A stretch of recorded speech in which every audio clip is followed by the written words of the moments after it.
My case study Deng was born in Sudan. Sudan is located on the east coast of sub-Saharan Africa. Sub-Saharan Africa consists of all the countries that are located partially or totally south of the Sahara Desert. Food practices in Sudan are heavily influenced by Arab and East African cuisine. Many African countries were colonized by Europeans who brought products which were combined with traditional ingredients to create a variety of colorful dishes full of flavor and exotic spices. Key staples of Sudan are sorghum, wheat, and millet. These staples are supplemented by meat, milk, green leafy vegetables, and fruit.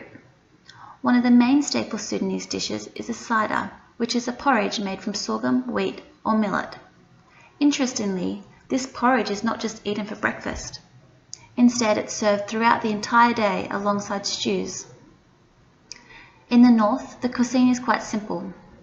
The south uses a lot of fish due to the abundance of waterways. Ethiopian influences are apparent in the east, whereas the cattle breeders of the west use a lot of dairy. Central has the most colourful and diverse cuisine. Peanuts are commonly added to Sudanese cooking to contribute to both flavour and texture. Sudanese cuisine is unique in that it uses peanut butter to thicken many sauces. Sudan is a predominantly Muslim country, and therefore many Sudanese observe a month of fasting for Ramadan. During this time, Sudanese consume hilimur, which is a drink made from spices and corn flour. Sudan has some special occasions which involve food. Eid al-Fitr is one example which celebrates the end of Ramadan, where families gather for a large meal. Maulid un-Nabi is the birthday of Prophet Muhammad and is celebrated with special desserts. Due to the heavy influence of Arab cuisine, some dishes are quite similar. One example is the dessert basbousa, which is derived from the Arab dessert basbousa. Sorghum, milk, and sugarcane are the highest produced quantity from agricultural farming.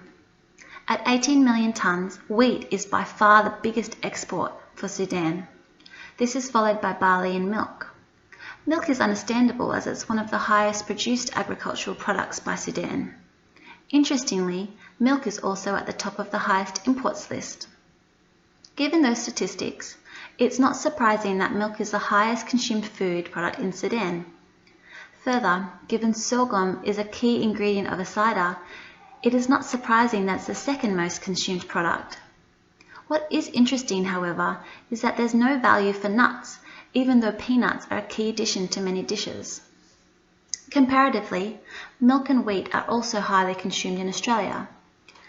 The consumption of nuts is fairly substantial in Australia as well, whereas key staple ingredients for Sudan, sorghum and millet, are not even represented on the Australian list. Drought, famine, and war in Sudan has led to a large number of Sudanese refugees fleeing to neighbouring countries and many eventually resettling in Australia. Prior to 2001, the Sudanese community in Australia consisted mainly of skilled migrants. However, due to the humanitarian program, in 2001, the census recorded 4,910 Sudanese migrants living in Australia, which was an increase of 98%. The migration of Sudanese refugees peaked between 2002 and 2007, and in 2011, the census recorded 19,369 Sudanese-born people living in Australia. The migration of people from other countries is one of the three major reasons for dietary changes over time. As a result, Sudanese migrants have influenced food and cuisine in Australia. Australians are exposed to the cuisine in many other ways. There are a number of travel blogs and travel magazines spruiking key points of interest in Sudan. There are a few food blogs with a focus on Sudanese cuisine, such as Taste of Sudan and Sudanese Kitchen. You can find Sudanese recipes on many cooking sites.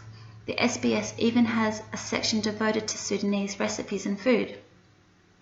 There are also short video insights into Sudanese food and hospitality, such as Shane Delai's Recipe for Life show on the Food Network, which has a Sudanese segment called Shane Tastes Some Sudanese Hospitality. Cooking classes are another way Australians are exposed to Sudanese cuisine. The Auburn Cooking Centre holds an Egyptian and Sudanese cuisine cooking class. But the main way Australians are exposed to Sudanese food is through restaurants. There are many African restaurants and grocery stores across Australia.